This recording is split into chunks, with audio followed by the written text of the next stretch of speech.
দিনের আলো নিয়ে আমরা সন্তুষ্ট, কিন্তু রাতের আধারে যদি কোনো ধরনের ইঞ্জিনিয়ারিং হয়ে থাকে, যে একটা কেন্দ্রে মির্জা আব্বাসের স্ত্রীকে দেখা গেছে, সে কি কেন্দ্রে যেতে পারে?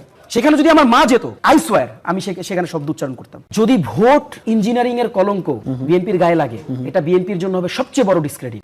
আমাদের সাথে আছেন তাহসিন রিয়াজ, এনসিপির নেতা। এবং তাহসিন, এখন পর্যন্ত আমরা স্টার নিউজের মাধ্যমে যেটা দেখছি, আসলে বাস্তবতা আরেকটু এগিয়ে গেছে, বিএনপি আরও এগিয়ে গেছে, আমরা যতদূর জানতে পারছি।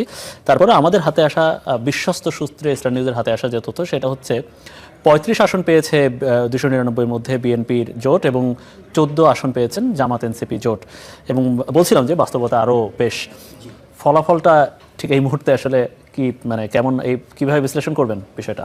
এই আপনাদের যে প্রজেকশনটা এখন লাইভ যাচ্ছে, এই প্রজেকশনের সাথে আমার দ্বিমত আছে। আচ্ছা, বাট ইটস ভেরি ওকে, কারণ সোর্স আপনি আপনার সোর্স থেকে জি জি, যদিও আসলে এটা নির্বাচন কমিশনের আনুষ্ঠানিক ঘোষণা নয়, কিন্তু জি, বাট আমাদের কাছে আমাদের যে সোর্স, আমাদের সোর্সে আমরা যেটা দেখতে পাচ্ছি সেটা হচ্ছে যে একদম নামসহ আনঅফিসিয়াল নিউজে ইতিমধ্যে জামাত জোট, যেটা দ্যাট মিনস 11 দলীয় জোট, 50টা আসন হচ্ছে ইতিমধ্যে সিকিউর করেছে আর কি, একদম নাম সহ আমাদের কাছে লিস্ট আছে।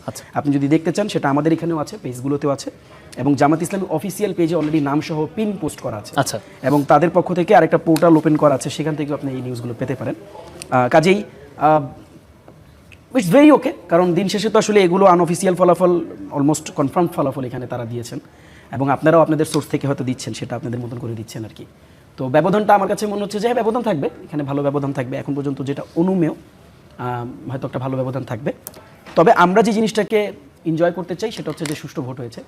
তবে কিছু কিছু কেন্দ্রে আপনি জানেন যে এখনও ঢাকা 8-এর একটা কেন্দ্রে ব্যালট বক্স ছিনতাই করার একটা অভিযোগ এসছে, সেখানে কেন্দ্রে ঢুকে ফলাফল মানে পরিবর্তন করার একটা প্রক্রিয়া আমরা জেনেছি, ইতিমধ্যে আমরা শুনেছি, এবং আমাদের পেজ থেকে অফিসিয়াল, আপনি যদি এখনও যান অফিসিয়ালি কিন্তু সেখান থেকে ব্রিফ করা হচ্ছে যে কীভাবে করে সেই কেন্দ্রগুলোতে ম্যানিপুলেট করার চেষ্টা করা হচ্ছে। এবং পাশাপাশি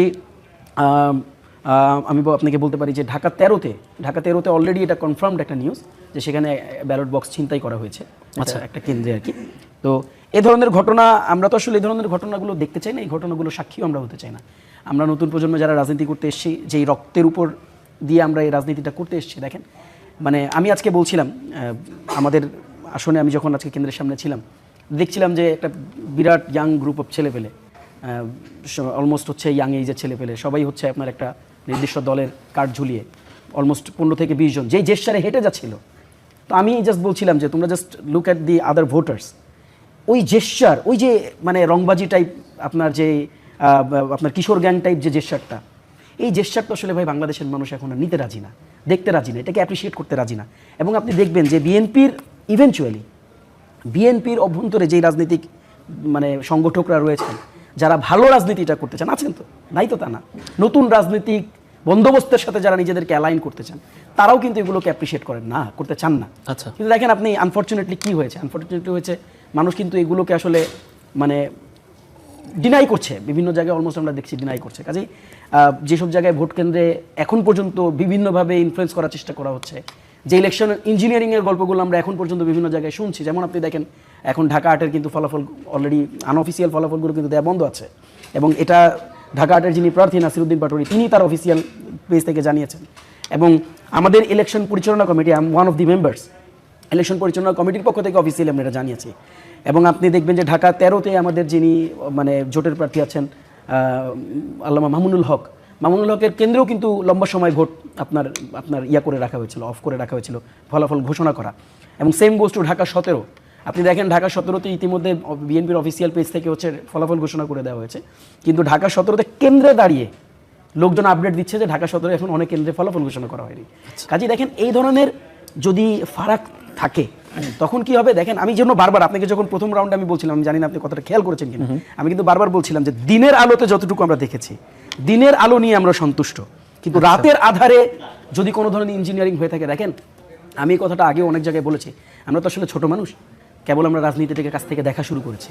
তবে একটা ব্যাপার আমি আপনাকে নিশ্চিতভাবে বলি, যদি ভোট ইঞ্জিনিয়ারিংয়ের কলঙ্ক বিএনপির গায়ে লাগে, এটা বিএনপির জন্য হবে সবচেয়ে বড় ডিসক্রেডিট। এবং আপনি একটা জিনিস নিশ্চিত থাকেন যে এটার জন্য বিএনপিকে কিন্তু পে করতে হবে, এবং খুব বাজেভাবে বিএনপিকে পে করতে হবে। কাজেই আমি আপনার মাধ্যমে ডেফিনেটলি এখানে অসংখ্য মানুষ আজকে দেখছেন যারা ভোটের সাথে কানেক্টেড, যারা পলিটিক্সের সাথে কানেক্টেড, আমি সবার কাছেই উদাত্ত আহ্বানগুলো জানাইতে চাই। দেখেন ভাই, এখানে আজকে যারাই জিতে যাবে সেটা বিএনপি জিতুক, সেটা জামাত ইসলামী জিতুক, সেটা এনসিপি জিতুক, আজকে যারাই জিতবে দিন শেষে কিন্তু বাংলাদেশ জিতবে। দিন শেষে কিন্তু 24-এর যে গণঅভ্যুত্থান, আমাদের শহীদদের যে রক্ত, ওই রক্ত জিতে যাবে। তাহলে আসলে আপনারা বলছেন ভোট ভালো হয়েছে, আপনারা বলছেন আইন শৃঙ্খলা রক্ষাকারী বাহিনী তারা মোটামুটি সজাগ ছিল, তাদের পারফরমেন্স ভালো, আপনারা বলছেন সরকারের অবস্থান ভালো, আপনারা বলছেন ভোটারদের সাড়া, তাদের উপস্থিতি ভালো, তাহলে এখন এসে এই কোন একটা ইঞ্জিনিয়ারিং এর সংখ্যা, কারচুপির সংখ্যা কেন? খুবই ভ্যালিড কোশ্চেন। হঠাৎ করে ওই জন্যই আমি ক্ল্যারিটিটা আপনাকে দিয়েছি। দেখেন, ভোটের তো 3-4টা পার্ট থাকে। মানে ভোটটা কি, মানে আমরা শুধু মানে ভোট দেওয়াটাই কি ভোট? আচ্ছা, ইটস নট। ভোট দেওয়াটাই তো ভোট না। ধরেন আপনি ভোটটা দিয়ে চলে আসলেন, এই ভোটটা আপনি যে দিবেন তার আগের কিছু প্রিপারেশন আছে। তার আগে এই কেন্দ্রে ব্যালট গিয়েছে, এই কেন্দ্রে বক্স গিয়েছে, এই কেন্দ্রে পোলিং এজেন্টরা গিয়েছে না, এটা পূর্বের প্রস্তুতি। যে সময়টাতে আপনি ভোট দিলেন ওই সময়টার, ধরেন আপনার ভোট প্রয়োগের সময়, কিন্তু তারপরে তো আরেকটা সময় আছে যেটা ভোট গণনার সময়, তাই না? এটা ইলেকশনটা তো একটা বিরাট কর্মযজ্ঞ। তো এটাকে যদি আমরা 3টা ভাগে ভাগ করি, আগের দিন ভোট কেন্দ্রে মানে আপনার যে নিরাপত্তার জায়গাগুলো আমরা দেখেছি, সেনাবাহিনী, আমি অফিসিয়ালি সেনাবাহিনীকে মানে অফিসিয়ালি থ্যাঙ্কস দিতে চাই, তাদের যে ভূমিকা আমার কাছে মনে হয়েছে যে মানে দে ডিড আ লট। আমি যে কেন্দ্রে ছিলাম ঢাকা 14-এর অনেকগুলো কেন্দ্রে আমরা ঘুরেছি, সেনাবাহিনী সেখানে তৎপর ভূমিকা আমরা দেখেছি। এবং আপনি দেখেছেন যে ঢাকা 15-র একটা আসন থেকে সেনাবাহিনী কিন্তু একদম যুব দলের পোস্টেড লিডার, আপনার শাকিল মোল্লা বোধহয় ওনার নাম, আচ্ছা, ওনাকে কেন্দ্র থেকে ধরে পিটাতে বের করছে এবং এইভাবে করে পিটাইছে যে তুই কেন্দ্রে ভুয়া এজেন্ট ছিল। হ্যাঁ, এবং মানে আপনি ইটস ভেরি ক্লিয়ার উনি আসলে ওখানে কি করতেছিল, মানে ওনার তো এখানে থাকার কথা না। কাজে দেখেন এই ধরনের অনেক ঘটনা ঘটেছে।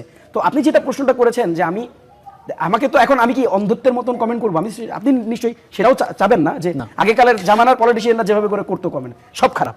দেখেন ভাই, আমরা এই রাজনীতি আমরা করতে চাই না। তাহলে কি আমরা যতটুকু ভালো ততটুকু ভালো বলতে চাই। তাহলে কি আপনারা এই ফলাফল কি মেনে নেবেন না? না, আমি তো সেই কথা বলছি না। আমি আমার প্রশ্ন ইটস ভেরি ওকে, আপনার প্রশ্নটার উত্তর দিচ্ছি, আমরা সেটা বলছি না। আমরা যেটা বলছি যে দেখেন এটা তো এখন দেখেন এটা তো প্রক্রিয়ার মধ্যে। আপনারা বলছেন যে এখনো সুযোগ আছে কারচুপি বা কোনো ধরনের সমস্যা বা ঝামেলাবিহীন গণনায় একটা সুযোগ আছে। দেখুন it's going on, it's a process, এখনো ভোট গণনা চলছে। আপনি দেখেন যে একটা কেন্দ্রে মির্জা আব্বাসের স্ত্রীকে দেখা গেছে সে কেন্দ্রে ঢুকছে। আমি আপনাকে লিগ্যাল ফ্রেম থেকে কোশ্চেন করি, সে কি কেন্দ্রে যেতে পারে না। কাজে দেখেন ফ্যাক্টকে তো ভাই ফ্যাক্ট বলতে হবে। সেখানে যদি আমার মা যেত, আই সোয়ার আমি সেখানে শব্দ উচ্চারণ করতাম।